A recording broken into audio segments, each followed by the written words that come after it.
कोकणातील प्रत्येक अपडेट जाणून घेण्यासाठी आजच माझे कोकणच्या सोशल मीडिया प्लॅटफॉर्मला लाईक, फॉलो आणि सबस्क्राईब करा।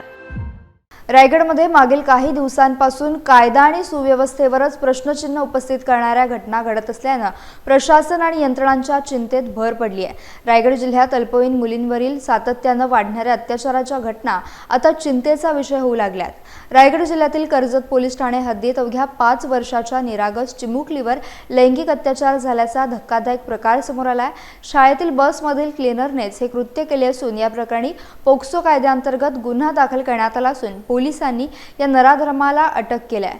बदलापूरमधील घटना ताजी असताना अशाच प्रकारची घटना घडणे हे प्रशासनाच्या कामकाजावर प्रश्न उपस्थित करणार आहे। दरम्यान कर्जतमध्येही अशी विकृती समोर आल्याने पालकांमध्ये एकच खळबळ उडाली आहे। वाईट बाब म्हणजे ही घटना इतकी गंभीर असताना देखील हा गुन्हा दाखल करण्यासाठी पोलीस प्रशासनाला संध्याकाळची रात्र करावी लागली आहे। आलेल्या पालकांना संध्याकाळी 6 ते रात्री 11 वाजेपर्यंत बसून ठेवण्यात आलं आणि इथंच अनेकांचा संताप झाला। तेव्हा रायगडमध्ये आता राज्य प्रशासनाने जातीने लक्ष घालण्याची गरज असल्याचं स्पष्ट मत आणि मागणी सामान्य नागरिकांनी करत सुरक्षिततेची हमी मागितली आहे।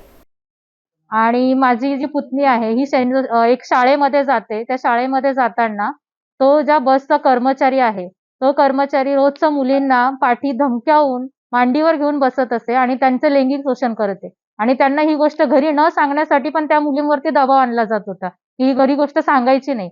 जेव्हा आमच्या एका मुलीला त्रास झाला, काल थोडा मेडिकल इश्यू झाला, तेव्हा आम्ही त्यांना विचारलं का काय प्रॉब्लेम होतोय तुम्हाला, तर तेव्हा त्यांनी आम्हाला हे सांगितलं की गेल्या 1 वर्षापासून आमच्या बाबतीत ह्या गोष्टी होत आहेत आणि त्याच मुली नाही अशा बऱ्याच मुली आहेत या बसमध्ये त्यांच्या बाबतीत हा मुलगा असं करतोय। त्याच्यानंतर आम्ही ते जे बसचे मालक आहेत त्यांना आम्ही संपर्क केला की असा असा प्रकार झाला, तर त्या बसच्या मालकांनी सुद्धा आम्हाला उडीची उत्तरं दिली की नाही याच्यामध्ये मी येऊ शकत नाही, हा माझा संबंध नाहीये। पण माझा प्रश्न हा आहे की आम्ही जो मुलांना दिलेलं ते मालकाच्या हातात दिलं ना की तुझं ट्रॅव्हल्स आहे, तू त्या मुलावर काही लक्ष दे।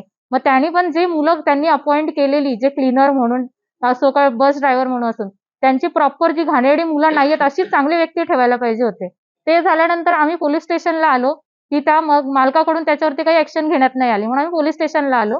पोलीस स्टेशनला आम्ही पोलिसांना ह्या सगळ्या गोष्टीची माहिती दिली। आम्ही इथे जवळपास 5:30च्या दरम्यान आलो।